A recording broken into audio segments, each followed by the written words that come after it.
Baseado na premissa de ensinar atendendo, a Universidade Católica de Pelotas busca a excelência na formação, aliada à dedicação e assistência a quem mais precisa. Nossa intenção é qualificar profissionais éticos e competentes, alinhados aos valores cristãos e a serviço da vida. Conquistar os objetivos propostos e fazer com que isso reflita no dia a dia das pessoas é essencial à sustentabilidade e para o compromisso com a região sul do estado.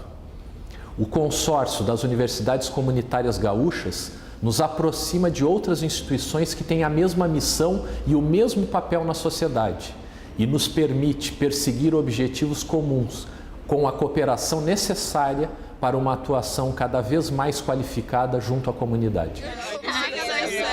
Rede Prós.